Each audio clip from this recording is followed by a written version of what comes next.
जान चुके हैं कि ग्राना पर होता है, ग्रानम पर होता है। दूसरा स्टेप है डार्क रिएक्शन, वो होता है स्ट्रामा पर। तो सबसे पहले लाइट रिएक्शन को डिस्कस कर लेते हैं, उसके बाद डार्क रिएक्शन को हम जान सकते हैं। ठीक है, लाइट रिएक्शन जो है ये 2 स्टेप्स में हो सकता है, 2 स्टेप्स नहीं 2 तरीक़ों से हो सकता है। एक को हम कहते हैं नॉन साइक्लिक लाइट रिएक्शन, दूसरे को हम कहते हैं साइक्लिक लाइट रिएक्शन। अब नॉन साइक्लिक और साइक्लिक इसको हम क्यों कहते हैं ये अब हम समझ सकते हैं जब हम इसको डिस्कस कर लें।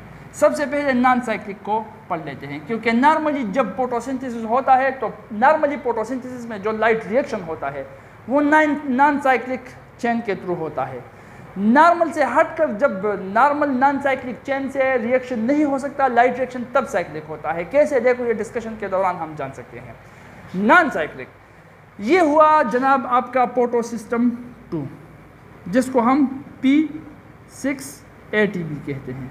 ठीक है, अच्छा, अब इस फोटो सिस्टम 2 के अंदर अपना एक क्लोरोफिल है। क्या है? क्लोरोफिल है। यहाँ पर सूरज चमक रहा है, बहुत ही तेज़ धूप है, यहाँ से लाइट आ रही है, फोटो सिस्टम 2 के ऊपर पड़ रही है, इसके क्लोरोफिल के ऊपर पड़ रही है। तो जब ये सनलाइट, ये हुआ सनलाइट, ये सनलाइट फोटो सिस्टम 2 के ऊपर पड़े तो ये इस क्लोरोफिल से इलेक्ट्रॉन को लात मारकर निकाल देगा। क्लोरोफिल के अंदर इलेक्ट्रॉन अपने अपने सीट्स पर बैठे हुए, बेल्ट बांधे हुए बैठे हैं, तो उस इलेक्ट्रॉन को लात मारकर ये क्या कर देगा? निकाल देगा। यहाँ से इलेक्ट्रॉन निकल गए, इलेक्ट्रॉन निकल गया तो यहाँ पर इलेक्ट्रॉन के जो सीट थे वो सीट खाली हो गई, +2 चार्ज क्लोरोफिल के ऊपर आ गया। अब ये इलेक्ट्रॉन आगे कहाँ जाएंगे? ये था क्लोरोफिल। हम पढ़ चुके हैं कि क्लोरोफिल भी होता है फोटो सिस्टम के अंदर और इलेक्ट्रॉन ट्रांसपोर्ट चेन भी होता है, कैरोटेनॉइड्स भी होते हैं, ये सब हम पढ़ चुके हैं। ये इलेक्ट्रॉन अब मूव करेंगे कहाँ पर? इलेक्ट्रॉन ट्रांसपोर्ट चेन के पास जाएगा। ये इलेक्ट्रॉन चूँकि यहाँ से ये सनलाइट इसको बागी कर चुका है, निकाल चुका है, तो ये सीधा जाकर इलेक्ट्रॉन ट्रांसपोर्ट चेन के पास चला जाता है। यहाँ पर जो सीट खाली हुई है, ये क्लोरोफिल बहुत खफा होता है कि इलेक्ट्रॉन तो मुझे छोड़ गया, दिल के आरमा आंसू में बह गए, हम मोहब्बत करके भी तन्हा रह गए, तो ये तन्हा रह गया है, तो इसलिए इसको अब इलेक्ट्रॉन चाहिए। तो इसका गम भी यही सनलाइट कर लेता है। ये क्या कर लेता है? ये जो वाटर होता है, वाटर, इसी वाटर को स्प्लिट कर देता है, तो जो हाइड्रोजन और जो हाइड्रोक्सिल आयन बन जाते हैं, इससे इलेक्ट्रॉन भी निकल जाता है। तो जो इलेक्ट्रॉन निकल रहा है वही इलेक्ट्रॉन आकर यहाँ पर क्लोरोफिल के साथ जो सीट्स खाली है वहाँ पर बैठ जाता है, तो क्लोरोफिल वापस से अपने नॉर्मल कंडीशन में चला जाता है। अब तन्हाई में नहीं रहता, तो अब ये खुश रह सकता है। ठीक है, अच्छा, अब 4H2O बैलेंसिंग का मसला है, देख लेंगे। ठीक है, तो इलेक्ट्रॉन यहाँ पर आ गए। अब ये इलेक्ट्रॉन जो है ये इलेक्ट्रॉन ट्रांसपोर्ट चेन के पास चले जाते हैं। इलेक्ट्रॉन ट्रांसपोर्ट चेन में सबसे पहले जो इलेक्ट्रॉन एक्सेप्टर होता है वो है प्लास्टोक्विनीन, PQ, प्लास्टोक्विनीन। क्या होता है? प्लास्टोक्विनीन। ये इलेक्ट्रॉन को लेता है। जब ये इलेक्ट्रॉन ले लेता है तो ये रिड्यूस हो जाता है, बाद में ये अपना इलेक्ट्रॉन देता है साइटोक्रोम B को, जो दूसरा इलेक्ट्रॉन ट्रांसपोर्ट चेन का दूसरा मेंबर है, दूसरा एक्सेप्टर है। तो जब ये इलेक्ट्रॉन ले लेता है तो रिड्यूस हो जाता है। जब इलेक्ट्रॉन साइटोक्रोम B के हवाले कर देता है तो ऑक्सीडाइज हो जाता है। साइटोक्रोम B ने इलेक्ट्रॉन दे दिया तो रिड्यूस हो गया। साइटोक्रोम B अपना इलेक्ट्रॉन दे देगा साइटोक्रोम F को। अब जब ये इलेक्ट्रॉन देगा तो ये ऑक्सीडाइज हो जाएगा। अब उसने इलेक्ट्रॉन दे दिया तो वो रिड्यूस हो गया। अब वो अपना इलेक्ट्रॉन देगा प्लास्टोसाइनिन को, PC को। जब वो इलेक्ट्रॉन देगा तो वो ऑक्सीडाइज हो जाएगा। अब रिड्यूस हो गया कौन? प्लास्टोसाइनिन।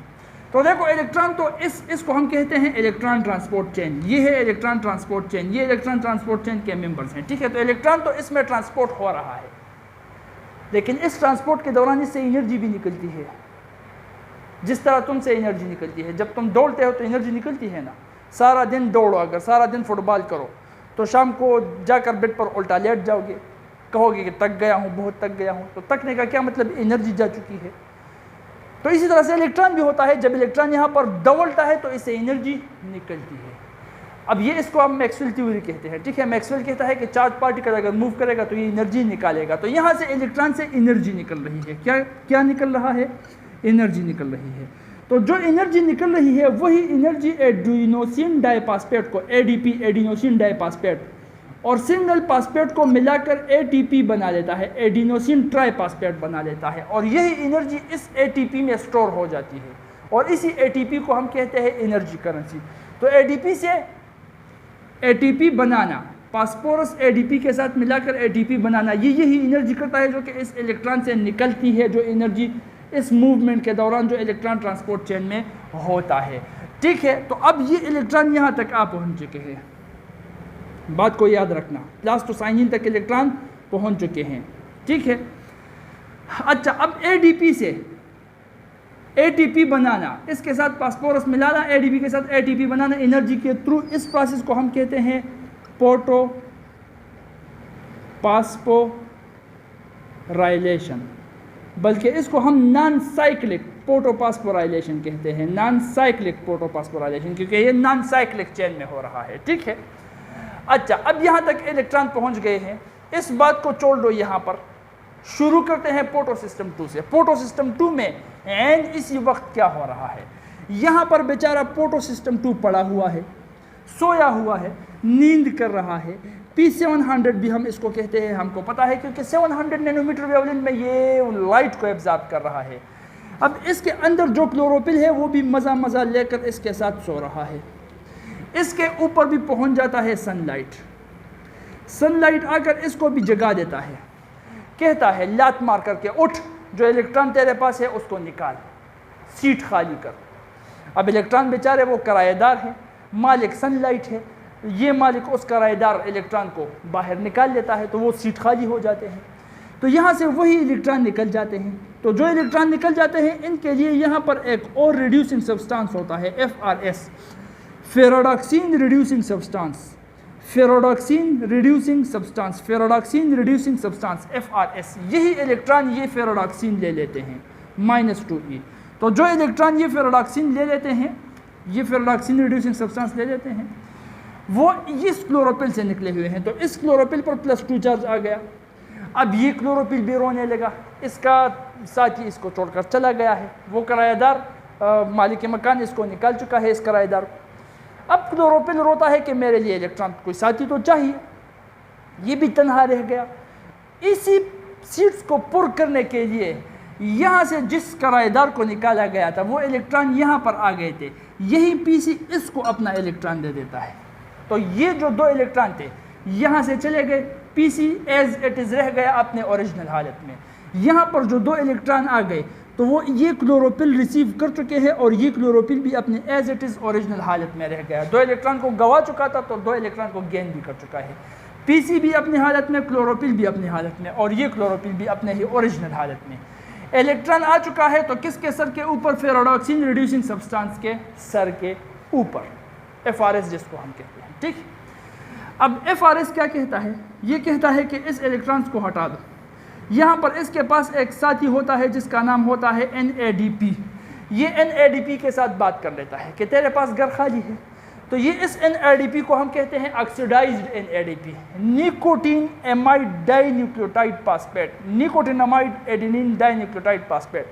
ये ऑक्सीडाइज्ड होता है। ऑक्सीडाइज्ड मतलब ये इस FRS को कहता है कि हाँ मेरे पास सीट्स खाली हैं, घर कमरा खाली है, अगर कोई है तेरे पास जो कमरे में रहना चाहता है तो बुला दो उसको मेरे पास। तो ये FRS उस इलेक्ट्रॉन को इसके हवाले कर देता है और हमको पता है कि जब कोई इलेक्ट्रॉन ले लेता है तो वो हो जाता है रिड्यूस। तो ये NADP रिड्यूस हो जाता है, इसको अब हम कहते हैं रिड्यूस्ड NADP, जो हाइड्रोजन भी ले चुका है। ये रिड्यूस्ड, ये H जो आ चुका है, इसको अब हम कहते हैं reduced nicotine amide dinucleotide phosphate, reduced adenine dinucleotide, nicotinamide adenine dinucleotide phosphate. ये जो बन चुका है ये फाइनल प्रोडक्ट है। तो ये 2 product non cyclic light reaction के नॉन साइक्लिक हिस्से में बन चुके हैं। एक बन चुका है ATP, एक बन चुका है NADPH। ये यही दोनों होते हैं ATP प्लस NADPH,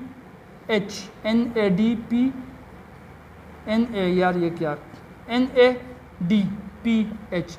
ये दोनों मिलकर बॉर्डर को क्रॉस करके दूसरे मुल्क डार्क रिएक्शन सूडान में चले जाते हैं। अब ये डार्क रिएक्शन में ये अपना काम क्या करेंगे वो हम डार्क रिएक्शन में देखेंगे। ये वो दो फाइनल प्रोडक्ट है जो लाइट रिएक्शन में नॉन साइक्लिक चेन में बन जाते हैं, डार्क रिएक्शन के तरफ मूव कर लेते हैं।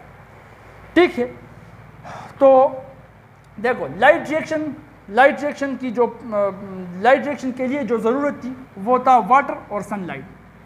डार्क रिएक्शन के लिए जो ज़रूरत है वो है एटीपी और NADPH जो लाइट रिएक्शन बना चुका है। ये हुआ non cyclic chain. Non cyclic इसको हम क्यों कहते हैं कि ये कोई साइकिल नहीं है, यहाँ से इलेक्ट्रॉन जा चुके हैं यहाँ तक आ चुके हैं, तो कोई साइकिल नहीं बन रहा। साइकिल तब होता अगर ये वापस यहाँ पर आते, उसको हम साइकिल कहते हैं। ठीक है, तो ये नॉन साइक्लिक चेन हुआ, ये नॉर्मली होता है।